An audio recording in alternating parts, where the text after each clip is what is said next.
The valley was quiet. The wind moved through dry grass and carried with it a heavy smell of ash and stone. Mountains circled the land like giant walls, and at the center of the valley lay a creature so large that it looked like part of the earth itself. From far away, travelers thought it was only another hill, rough and dark against the soil. But anyone who came closer would see the truth. It was no hill. It was a dragon. Her body was massive, scales cracked and dull, wings stretched across broken rocks like torn sails. She had once been full of fire, but now her chest barely rose. The color of her scales had faded into gray, and the air around her smelled of slow decay. The people of this world called her nothing more than a corpse. Every few days, hunters or merchants passed through the valley. They stopped, stared, and whispered to one another. Some claimed the dragon had died weeks ago. Others argued that she had been dead for years, and only the size of her body made her look fresh. None of them cared to step closer. To them, the creature was dangerous even in death. They were sure nothing good could come from touching what was already gone. But there was one who did not believe she was gone. A small hatchling, no larger than a hound, crawled close to the giant body every morning. Its scales were pale gold, still soft and fragile. Its eyes, wide and bright, held no fear. The hatchling pressed its little head against the cold chest of the dragon and listened. Most of the time, there was nothing but silence. Yet sometimes, faintly, it thought it heard the sound of air moving. The hatchling refused to leave. It curled in the shadow of the broken wing when storms came. It cried in soft chirps when the nights grew too cold.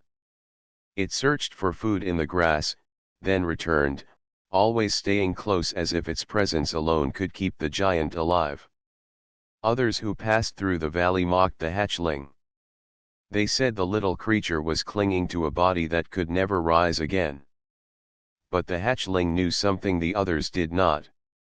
It knew the stillness was not true death. Deep in its heart, it felt the dragon was not gone. The bond between mother and child could not be erased so easily. One evening, as the sun dipped low, shadows stretched across the land.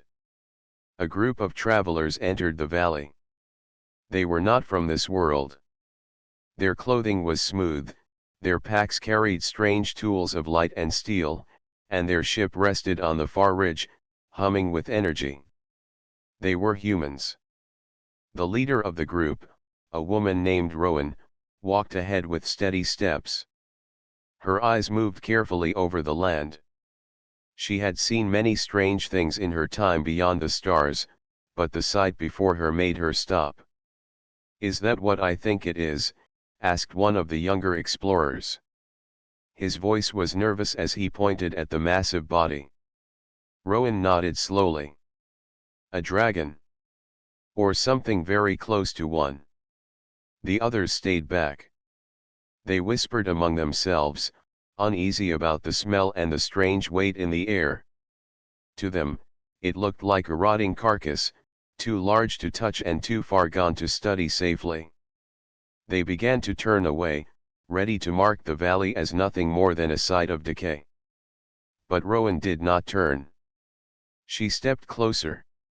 Her boots pressed against the soil, her hand steady on her scanner. She watched the surface of the dragon's chest. At first, it seemed still. Then, in a moment so faint it could be mistaken for a trick of the light, she saw movement. A small rise. A breath. Her eyes narrowed. She tapped her scanner, but the device showed nothing. No heartbeat, no energy reading, no sign of life. Yet her own senses told her otherwise. At that same moment, the hatchling appeared. It crept from the shadow of its mother's wing and chirped loudly, as if calling for attention. Its golden eyes locked on Rowan. It did not hiss or run away. Instead, it came forward, wings trembling but gaze clear, and pressed itself against her boots. Rowan knelt slowly, surprised. She placed a hand near the hatchling, and instead of fear, it leaned into her touch. It was thin and weak, but there was strength in its little heart. The others called from behind, urging her to step away. They said the beast was nothing but a corpse and the hatchling was only desperate. But Rowan shook her head. "This one is not dead," she said softly, eyes fixed on the great dragon. "Not yet." The valley fell into silence. The wind moved again through the grass. The humans watched their leader, unsure of what she saw that they could not. The hatchling stood beside her, small body pressed close, as if it already knew that the stranger who had come from the stars would be the only one to believe. The fallen giant did not move again that evening, but a quiet promise had been made. Where the world saw only death, a human had seen a faint chance of life. And the hatchling, at last, was not alone in its hope. The night in the valley passed with quiet stillness. Stars stretched across the dark sky, bright and sharp above the mountains. The fallen dragon lay as she always had, chest unmoving to most eyes, wings spread like broken sails. Yet Rowan remained near, her gaze sharp, unwilling to believe what others had decided. Her team of explorers had returned to their camp near the ridge. They lit lamps, unpacked supplies, and spoke in low voices. None of them wanted to stay too close to the giant body, though Rowan had insisted they remain in the valley for at least another day. She said there was more to study. Secretly, she wanted more time to be sure of what she had seen. The hatchling had followed her back to camp. It stumbled along the ground, chirping in short calls, always close to her boots. When Rowan sat down to check her tools, the hatchling curled near her side, pressing its warm body against her arm. She could feel its small heartbeat through her sleeve. The creature trusted her without question, and though Rowan did not understand why, she accepted its company. The rest of the crew did not share her calm. "Rowan, it is dangerous," said Laren, the youngest of the team. "If that beast wakes, it could destroy all of us. Better to leave it behind." Rowan did not lift her eyes from her scanner. "If it wakes, it means it is alive. And if it is alive, then it is not a beast. It is something worth saving." The others shook their heads. They could not see what she saw. To them, the dragon was a problem, not a miracle. That night Rowan worked quietly, adjusting her scanner and testing it again. The readings still showed nothing: no heart rhythm, no energy pulse, no trace of life. Yet her memory of the dragon's chest rising was clear. She had not imagined it. Machines could fail. Eyes could see what machines could not. The hatchling suddenly raised its head, ears twitching. It chirped softly and scurried toward the valley floor. Rowan followed, careful not to alarm the rest of the crew. They were too busy with their meals to notice her leave. At the base of the dragon's body, the hatchling stopped. It pressed its head against the giant chest again and let out a long cry. Rowan knelt beside it, placing her hand on the rough, cool scales. She closed her eyes, willing herself to feel something more than silence. For long minutes there was nothing.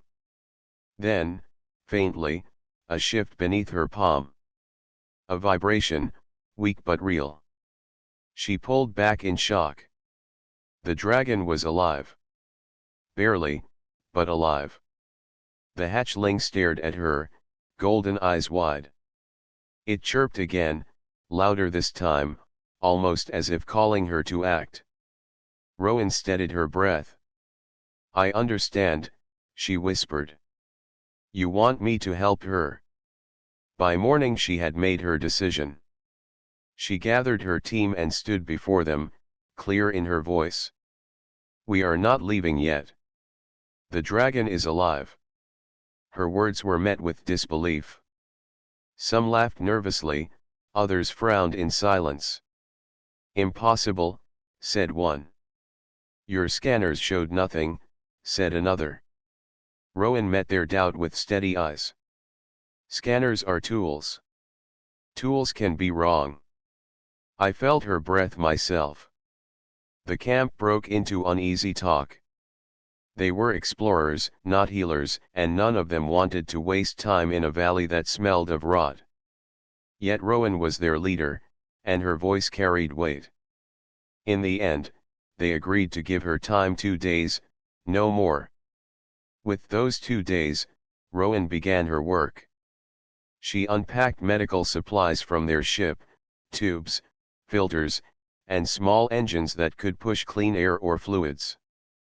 None of these things were made for a creature so large, but Rowan believed they could still help. She set her devices near the dragon's chest, arranging them with careful hands. The hatchling watched every movement, chirping softly as if guiding her. The locals who passed the valley grew curious. They stopped at the ridge and stared at the humans below. To them, it looked foolish. Why waste effort on a corpse? Some even warned Rowan that such work would bring bad luck. But Rowan did not listen. She had seen the truth, and truth was stronger than fear. As the sun set on the second day, the hatchling pressed close to Rowan again. She rested beside the dragon's chest, weary from her long hours. Her team stood at a distance, waiting for proof or failure. The valley was quiet except for the soft hum of her machines. Then, in the silence, a sound came. It was low, rough, and broken, but clear. A breath, drawn in and released. The dragon's chest lifted higher this time, slow but certain. The crew gasped. The locals who watched from afar fell into silence. And the hatchling let out a bright cry, wings spreading wide in joy. Rowan's heart pounded, but her voice was steady. She is alive, she said. I told you. The valley, once only a place of death, now held the faint rhythm of life. The hatchling pressed close to Rowan, no longer alone in its hope. Together, they had proven what others refused to see. The valley had changed. Where once it had been silent, now there was the soft sound of breath, slow but steady, rising from the fallen dragon. The hatchling chirped and fluttered its wings every time the great chest moved, as if celebrating each fragile sign of life. Rowan sat nearby, her hands steady, adjusting the machines she had placed. Every small success gave her more courage. But not everyone shared her faith. Rowan's crew stood at the edge of the camp, watching with mixed feelings. Some were amazed. Others whispered about the danger of reviving a creature so large. A single movement of its wing could crush them all. They knew the dragon had once been strong enough to burn whole valleys. What if it woke angry? Laren, the youngest of the crew, was the most restless. He paced back and forth, his voice sharp. Rowan, this is madness. The locals already call us foolish, and now we risk our own lives. That thing is not meant to live again. Rowan met his words calmly. Life is not meant to be thrown away. If there is a chance to save her, I will take it.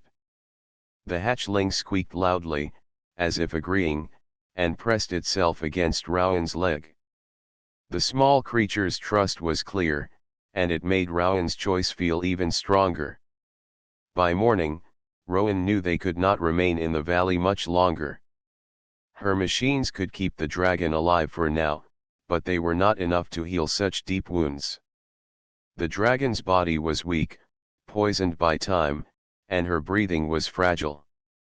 If Rowan wanted to save her fully, she would need more than what the valley could provide. So she gathered her crew and spoke clearly. We will bring her to the ship. There we have stronger tools, stronger medicine, and power to keep her alive. The crew stared at her in shock. Bring her to the ship, one repeated. She is larger than the ship itself. Impossible. Rowan did not waver. Not the whole of her body. We cannot move that. But we can move her heart and her breath. We can build what she needs where the ship waits. If we work together, we can create a cradle of light strong enough to carry her through the valley. The crew argued, but Rowan's will was firm. At last they agreed, though reluctantly. Work began at once. They pulled engines and frames from the ship, shaping them into platforms. Long beams of metal became supports, while energy fields were stretched like nets to hold the dragon's body. It was slow, hard work, but Rowan guided every step. The hatchling never left her side, chirping encouragement as though it understood each plan. The locals who lived near the valley gathered to watch. At first they laughed, calling the humans dreamers. But as the machines began to hum and the frames grew larger, their laughter faded into uneasy silence. The humans were building something greater than the villagers had ever seen, a moving cradle for a creature the world had given up on. On the third day, the cradle was ready. Engines hummed, energy fields glowed, and the air trembled with power. Rowan stood before the dragon's body, her voice quiet but certain.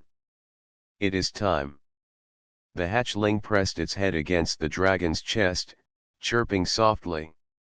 Rowan touched the great scales once more, then gave the order. The crew activated the cradle. Light spread across the valley as beams of energy wrapped around the dragon's form. Slowly, with a sound like the shifting of mountains, the body rose. The ground shook beneath the weight. The crew held their breath, fearing the machines would fail. But the cradle held steady. Inch by inch, the dragon lifted from the earth. Her wings hung like heavy shadows, her tail dragged along the ground, but she was rising. The locals gasped. Some fell to their knees, certain they were witnessing a kind of miracle. Others fled, afraid that the humans had called back a power that should have remained gone. Rowan's heart pounded, but her voice stayed calm. Steady, she told her crew. Take her to the ship. The journey across the valley was slow. The cradle moved with great effort, engines roaring as they dragged the giant body over rock and soil. Every rise in the ground felt like a mountain. The crew strained, sweat on their brows, while Rowan never left the side of the dragon. She adjusted the machines, keeping the breath steady, refusing to let the fragile rhythm fail. The hatchling walked beside them the whole way, tiny compared to its mother's size. It chirped with every step, wings fluttering, as though cheering the humans forward. And though the crew had doubted, they found strength in its cries. At last, the ridge came into view. The ship, tall and silver, waited with open doors. The cradle pulled forward, carrying the dragon closer to safety. The ground was scorched from the engines, but still they pressed on. When they reached the ship, Rowan's crew stopped to catch their breath. The hatchling climbed onto the cradle, pressing itself against its mother's neck. Rowan looked up at the vast, fragile form they had carried and whispered, "You are almost safe." The locals who had followed to the ridge stood in silence. No one laughed now. The humans had done what none of them had dared to dream. The dragon, weak and broken though she was, had begun her journey again. And with her walked a hatchling and a human who believed life was worth saving, no matter the weight of doubt or fear. The great dragon now rested inside the human ship. She lay on a wide platform of steel and light, supported by machines that hummed softly, keeping her breath steady. Tubes carried air into her chest, while glowing fields around her body fought to cleanse the poison in her blood. She was still weak, but no longer sinking into silence. The hatchling never left her side. It curled on the platform near her head, chirping softly as if singing her back to life. Sometimes, when the mother stirred, the hatchling flapped its small wings with joy. Rowan watched them both carefully. She knew this was only the beginning. Saving a life so large would require more than human machines. On the fourth day inside the ship, the dragon's breath grew stronger, yet her wounds did not heal. Rowan could see it clearly. The poison was deeper than her tools could reach. Something ancient held her down, something beyond human knowledge. Rowan stood before her crew and spoke with quiet strength. If we want her to live, we must find what harmed her. This was no natural sickness. Something long ago struck her, and only in the place it happened will we find the answer. The crew listened in silence. None of them wished to leave the safety of their ship, but they trusted Rowan's eyes. She had already seen what their scanners could not. At last, Laren asked the question all of them held inside. Where do we go? Rowan turned to the hatchling. Show us. The little one tilted its head, as if understanding. Then it leapt from the platform, landed with soft claws, and scurried toward the wide door of the ship. Rowan followed. The crew followed after her. Outside, the hatchling ran to the far side of the valley, toward the mountains that rose like sharp teeth against the sky. The journey was long. They crossed rocks and streams, their boots heavy, their packs filled with tools. The hatchling moved quickly, but always stopped to look back, making sure the humans kept up. Its small voice echoed through the cliffs, calling them onward. After many hours, the path ended at a wide opening in the stone. The air that drifted out of it was cold and dry, carrying with it the faint smell of dust and metal. Strange symbols had been carved into the rock around the entrance. They were not marks of the locals, nor of humans. They belonged to another hand, one that had shaped this place long before. Rowan stepped forward, her lamp shining against the carvings. These are not random, she said. They are words. They tell a story. The crew leaned closer. The carvings showed figures unlike any living being they knew. Tall shapes with long arms, eyes carved as circles of light. In one carving, these figures stood beside dragons. In another, they built towers that touched the clouds. And in another still, they vanished, leaving behind only empty halls. Laren shivered. Who were they? Rowan touched the stone gently. The ones who came before. Builders of this world. The hatchling chirped and hurried inside. Rowan followed at once, her lamp casting long shadows along the walls. The passage opened into a wide chamber, its ceiling lost in darkness. Pillars of smooth stone reached upward, and between them lay rows of broken machines.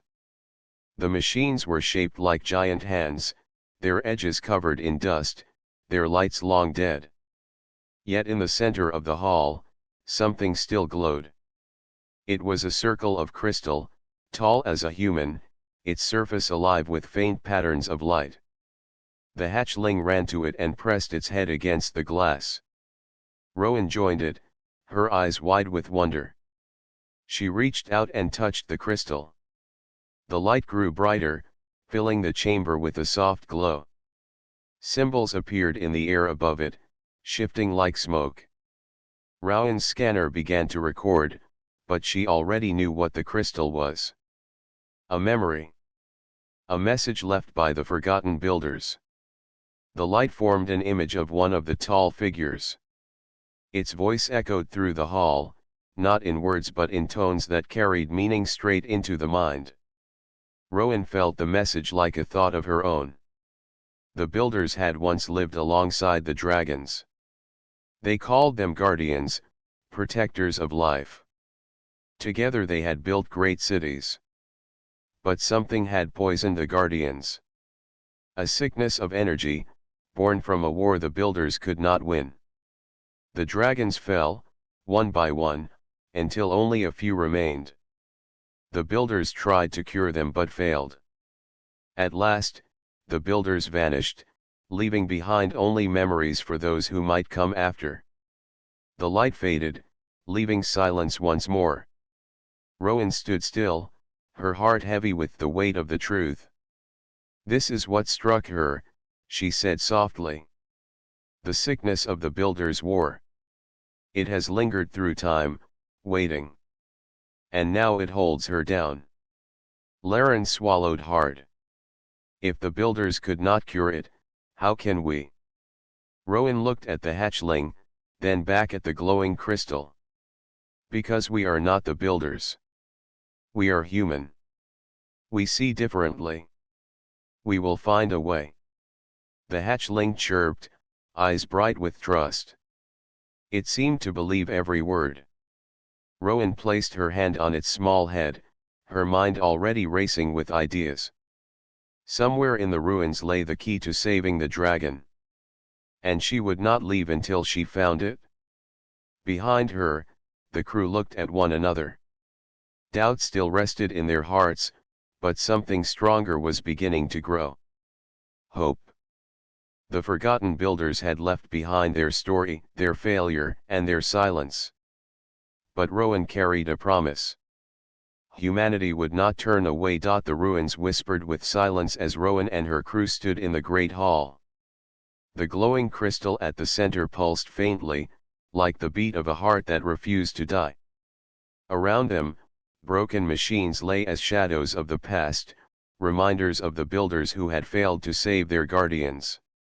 Rowan kept her hand on the hatchling's small head. Its golden eyes never left her, filled with a trust that weighed heavy on her shoulders.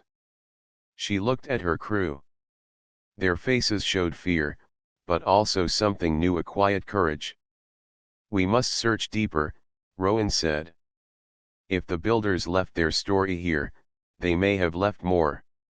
A path to heal the dragon, or at least a way to fight the sickness inside her." Laren frowned. "And if we find nothing? If we end like the builders did?" Rowan's eyes hardened. "Then at least we will have tried. We will not abandon her." The hatchling chirped in agreement and darted ahead, leading them deeper into the ruins. They followed, their lamps throwing long beams of light across the stone walls. Strange carvings lined the passages, spirals, hands, and circles of fire. At last they reached another chamber. This one was smaller, its walls smooth and marked with glowing lines that formed patterns like stars. At the center stood a tall device of black stone. Its surface was covered in dust, but as Rowan stepped forward, the lines on the walls brightened. The device woke. The crew gasped as a voice filled the chamber. It was not sound but thought, pushing gently into their minds. It was calm, yet carried weight like stone. "You who enter, you who seek the guardians, you must be tested." Rowan froze. She looked at her crew. Their eyes were wide with fear, but none of them moved. The voice continued. "Long ago, many came here. Some wished to save. Some wished to use. All were tested. None endured. Now you stand where they fell. If you wish to save what lies broken, you must prove yourself." Before Rowan could speak, the walls around them shifted. Light poured out of the carvings, filling the chamber. The floor trembled, and the crew found themselves standing not in stone but in a field of endless stars. Their ship was gone, the ruins gone. Only the hatchling remained, pressed close against Rowan's leg, chirping nervously. Laren whispered, "Is this real?" Rowan steadied her voice. It is a trial. Remember that. The stars around them shifted, forming shapes. First came fire, tall, burning walls rushing toward them. The crew cried out, but Rowan raised her hand. Do not run. It is not real fire. It cannot burn us unless we fear it. She stepped forward, and the hatchling followed. The flames bent aside as if bowing to her calm. Slowly the others gathered their courage and passed through as well. Next came shadow. Figures of darkness rose from the ground, their eyes glowing red. They whispered with sharp voices, promising power if the humans would abandon the dragon. Laren trembled, his fists clenched. Rowan stepped forward again, her voice steady. We came not for power. We came because life is worth saving. We will not leave her. Her words rang through the stars, and the shadows dissolved like smoke. Then came the final test. The stars around them shifted again, forming the image of the dragon herself. But this dragon was whole and alive, wings stretched wide, eyes burning with fire. Her voice thundered in their minds. Why save me? What are humans to gain? Your kind is small, your lives short. You will die long before I rise again. Why not let me fall? The crew stepped back in awe, but Rowan held her ground. She met the great eyes without fear. Because life is not measured in gain, she answered. We help because we can. Because no one else would. We are human. We fall and rise again, always. That is what makes us strong. That is why we choose to save you. The dragon's image stared at her, unblinking. The hatchling chirped softly, pressing close to Rowan. At last, the great eyes softened. The stars dissolved. The field vanished. Rowan and her crew stood once more in the chamber of stone. The black device glowed bright, its surface alive with light. The voice returned, softer now. You have endured. You have chosen not power but hope. Where others failed, you have stood. You are worthy. From the device, streams of light burst forth. They formed into patterns in the air, lines and shapes that Rowan's scanner quickly recorded. She knew at once what they were: designs, formulas, the knowledge of the builders. A cure. The crew stared in silence. Laren's voice shook as he whispered, "We passed." Rowan nodded, her heart racing. She looked at the hatchling, then at the glowing patterns. We did. And now we have what we need. The light slowly faded, leaving the chamber quiet once more. But Rowan's mind was filled with fire. The builders had failed, but humanity had not. They had proven themselves through courage, not strength. And with the knowledge now in their hands, there was a chance at last to save the fallen mother who waited in the ship. The hatchling chirped loudly, as if sensing the change. Its eyes shone with joy, and for the first time since the valley, Rowan allowed herself to smile. The trial was over. But the true fight was only beginning. The ship was quiet except for the soft hum of the machines. The dragon lay on the wide platform, her chest rising and falling slowly. Tubes and energy fields worked together to cleanse the poison that had long held her down. For the first time since she had fallen in the valley, the dragon's body felt the warmth of care and protection. Rowan stood beside the hatchling, her hands busy with the final adjustments to the devices. The crew waited, their faces filled with nervous hope. They had followed her into the ruins, endured the trial, and now carried knowledge that had been lost for centuries. The cure was in their hands, and yet, nothing in the past had prepared them for the moment when the dragon would truly awaken. Rowan took a deep breath. "This is it," she said softly. Prepare the energy flow. It must be steady and strong. The crew nodded, moving quickly but carefully. Machines whirred, and beams of light surrounded the dragon's massive form. The hatchling chirped nervously, flapping its small wings as though it understood the danger and the hope all at once. It pressed its tiny body against its mother's neck. Rowan felt the life in that little heartbeat and drew strength from it. Rowan activated the energy stream. Light flowed into the dragon, moving through veins, through scales, through every part of her enormous body. Slowly, at first almost imperceptibly, her chest rose higher. Her claws twitched, and a low rumble echoed from deep inside her throat. The crew froze. Laren whispered, "She's waking." Rowan nodded, never taking her eyes off the dragon. "Keep the flow steady. Do not stop now." The dragon opened one eye. It was enormous, golden, and full of wisdom. Her gaze fell on the hatchling first, and the little creature chirped with joy, wings trembling. The mother lifted her head, moving slowly, each movement careful but deliberate. Her scales shimmered under the light of the machines, and Rowan could see the faint colors of her true strength returning.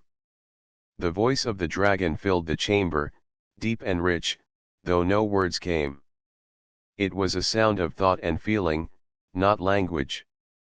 Rowan felt it in her mind: curiosity, recognition, and the quiet joy of seeing her child safe. The hatchling jumped onto the platform, pressing itself against the dragon's head. The dragon nudged it gently, careful not to harm it with her size. Rowan watched, awe filling her heart. The bond between mother and child had survived what seemed impossible, and now it shone brighter than ever. The crew gathered around, careful to stay clear of the massive claws. Rowan stepped forward and placed her hand on the dragon's scaled snout. She felt the warmth returning, the slow strength building in her enormous body. The dragon's eye met hers. It was a look of trust, of recognition. "You did not leave us," the dragon thought, though the sound was only in Rowan's mind. "No," Rowan replied silently. "I never could." The machines continued to hum, the energy flowing like water through a river. Slowly, the dragon pushed herself higher onto her legs. The hatchling chirped and bounced beside her, wings fluttering in delight. Rowan felt a thrill of joy she had never known. The impossible had been achieved. Yet the awakening was not complete. The dragon's wounds had been deep, her poison old. She took a staggering step and stumbled slightly.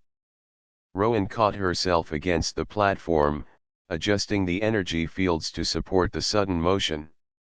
The crew moved quickly, working in perfect unison, guided by Rowan's commands. Finally, the dragon stood fully upright. She shook her massive wings, sending a wave of air across the chamber. Dust swirled, lights flickered, but she held steady. The hatchling ran to her side, chirping in excitement. The mother lowered her head and nuzzled the little one, careful but full of warmth. Rowan and the crew watched in silence, unable to speak. The dragon had risen, not through power or force, but through trust, patience, and care. Humanity had made the difference where others had failed. The dragon finally looked at Rowan. The thought reached her mind clearly. "You are human. You are small, fragile, and yet you have given me life." "Why?" Rowan smiled softly. "Because life matters. All life. Not for reward, not for gain, but because it is right. We do not leave those who cannot save themselves." The dragon lowered her great head, her eyes softening. She touched Rowan gently with the tip of her snout. Rowan felt the warmth of trust and gratitude flow into her chest. She knew then that their bond had begun. The hatchling chirped loudly, wings flapping in celebration. The dragon bent down and wrapped her enormous wing around both Rowan and the hatchling. It was careful, gentle, and protective. Rowan felt the power of her new friend, a life that had survived against all odds. Outside, the sun rose over the horizon. Light streamed through the ship's windows, painting the chamber in gold. The dragon stretched, her massive body fully awake, ready to rise and move once more. Rowan stepped back, feeling the presence of a being older and wiser than anything she had known, yet full of trust for the humans who had saved her. For the first time, Rowan allowed herself to hope fully. They had passed the trial of courage and faith. They had awakened a life once thought lost. And together, human and dragon, mother and hatchling, they would face the world ahead. The awakening was complete, and with it, a new bond had begun. The valley below the ship looked small from the open doors. Mountains rose like silent guardians, and the sunlight fell across the plains, lighting up the grass and rocks. Inside the ship, the dragon stood tall, her massive wings folded carefully. The hatchling chirped happily, darting around her mother and Rowan, who stood near the platform, hands still warm from the energy devices. The crew was silent, staring in awe at what they had achieved. They had crossed the valley, passed the trial, and awakened a creature thought long lost. None of them had expected to feel this connection, yet all felt it strongly. Rowan turned to the dragon. "You are safe now," she said gently. The dragon tilted her head, eyes full of understanding. The machine's hum had slowed, now only a quiet pulse, keeping her steady. The hatchling ran to Rowan and chirped, wings fluttering. It pressed against her leg, a reminder of how small life can carry hope. Rowan knelt and touched its head. "We did this together," she said. "All of us." The dragon lowered her head toward Rowan. Her eyes glimmered with intelligence and gratitude. Though she could not speak in human words, Rowan felt the message clearly, a promise to trust, to protect, and to remember. Outside, the locals who had watched from the ridge began to approach. At first, they were cautious. Some feared the dragon might strike, others thought the humans had brought a curse. Yet as they saw the dragon's calm presence and the joy of the hatchling, their fear began to fade. They had called the humans foolish, but now they saw something else: courage, wisdom, and care. A young villager whispered, "They saved her, we thought she was lost, but they brought her back." Rowan smiled softly. Life is worth seeing, even when others do not. The dragon stretched her wings slightly, careful not to hit the walls, and moved closer to the ship's edge. She looked out at the valley. Her breath, deep and strong, filled the chamber. Rowan could feel the power returning. This was more than survival, it was renewal. The crew prepared the ship for departure. They could not remain in the valley forever. The dragon, though strong again, still needed space, care, and study. Rowan gave commands, each action careful and precise. The hatchling followed her everywhere, chirping encouragement as if it understood the journey ahead. Finally, the dragon lowered herself onto the landing platform. Rowan watched her movements, each one careful but confident. The ship's engines hummed with power, ready to lift.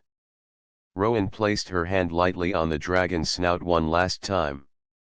"We will guide you," she promised. "Together, we will find your place in the stars." The dragon blinked, her golden eyes shining. She nudged the hatchling gently, then turned to look at the humans once more. Rowan felt a bond stronger than fear, stronger than distance. Humanity had shown its gift not in weapons or machines, but in vision, patience, and hope. As the engines roared, the ship began to rise. Dust and small stones swirled around the valley, lifted by the force. The dragon remained calm, her wings folding naturally. The hatchling chirped loudly, flapping in excitement. The crew held steady, watching the valley shrink beneath them. Rowan looked around at her team. "We did it," she said. "We have shown that life is worth saving, no matter how impossible it seems." Laren nodded, still in awe. "I never thought humans could make a difference like this." Rowan smiled. "We always can. We just need to see what others cannot." The valley became smaller and smaller as the ship climbed higher. The dragon's wings spread slightly, testing the air, and the hatchling danced along her back. Together, they were a new family, ancient life and human courage, connected by trust and hope. The stars above waited.